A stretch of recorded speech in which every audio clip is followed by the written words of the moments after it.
Oh, we're recording a video, that's right.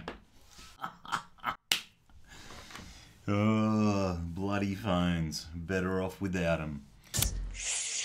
What is good, YouTube? It is your boy Big Drizzlax. Thank you so much for joining me on another episode here at OGHQ.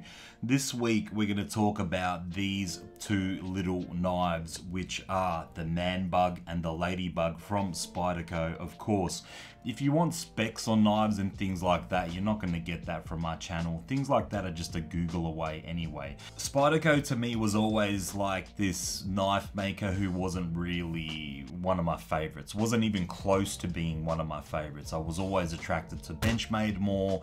I like Civivis, I like We Knife, I have a Trapper which is from Pena. 6 months into me collecting knives or buying knives, I still didn't have a Spyderco. Until I see a guy post about the Man Bug and I saw it in his hand and I saw how small and little it is. And you guys know that I love small knives, even though I'm 6'4" and I weigh 150 kilos. I'm a big guy, no doubt. I do love small knives. I like small knives because they just fade away in your pocket. It's not something that's weighing you down. Like when I bought the Banter, the Wee Banter, having that in my pocket was like having a rock in my pocket all day. So I had to sell it. Same with the Pintail. The Pintail was just having like this massive piece of like this massive chunk of steel in your pocket all day, and it just didn't feel comfortable. So that had to go as well. So naturally, I'm just attracted to smaller knives that don't take up too much room in your pocket, don't take up too much real estate. So I end up taking these two knives to work. I take the Man Bug and the Ladybug to work. It was a big table, there was a lot of guys around it.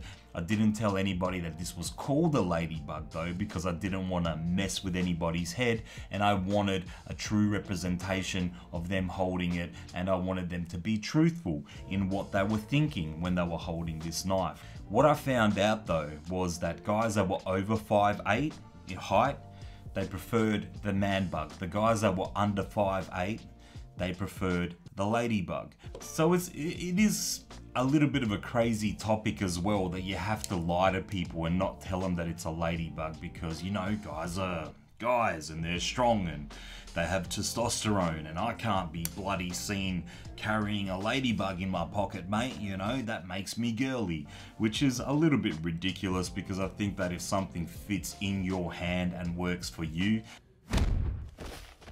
it shouldn't really matter what it's called, right? Because the Ladybug and the Man Bug in size are very similar.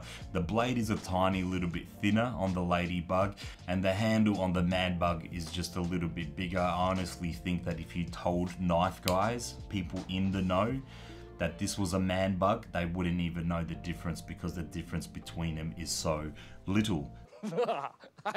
Speaking of being little, these knives don't really weigh anything. They're so small that they just fade away in your pocket, which is something that I absolutely love. And now I have fallen in love with Spyderco.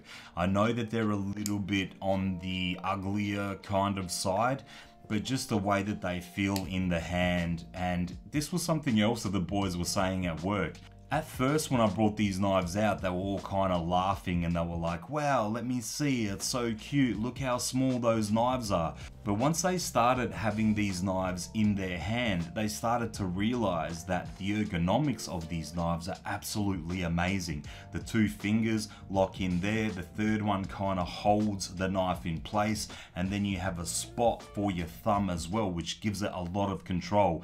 So comparing these knives to Swiss Army knives, I think that's just, there's no comparison. Swiss Army knives, even though I do love them, I kind of feel like it's that saying, it's like a jack of all trades but good at none of them. So the file is just real flimsy and small, which I never really liked. The blade, you can't cut anything in. It doesn't lock in place either. It's so small usually on them as well. The tweezers, those things couldn't pull out a hair out of your face. They're so weak as well. The only thing that I really found useful on a Swiss Army knife was the toothpick. That's about it. I do like the company, and I know that a lot of people mod them and they look really good out there and things like that, but at the same time, I just think if you're going to buy a smaller knife, you really need to look into these two because they're absolutely fantastic. I'm so in love with these two knives, and I'm so in love with Spyderco knives. I don't know what's gonna be my next one. I got the feeling that it's gonna be the Dragonfly. I saw one in carbon fiber that I've just lost my absolute shit over, pardon my French, but I can't wait to maybe purchase that next knife. So yeah, I'm gonna leave it there, guys. Easter is a really busy time for me, even busier than Christmas. I work in the food industry. We have to get a lot of food out to a lot of people. And Russ never sleeps, the hustle never ends. And you know, it is what it is, but I still wanted to get this episode out this Thursday. Thank you so much for all the support. It is greatly appreciated, and I'm gonna leave it there for this week. What do you guys think about the Spyderco range? Do you guys own a Spyderco knife? Is there something that I should be looking at, you know, that is maybe a little bit underrated in the Spyderco community? Leaving it there till the next time that we meet. It's been your boy Big Drizzlax. Thank you again. Arrivederci.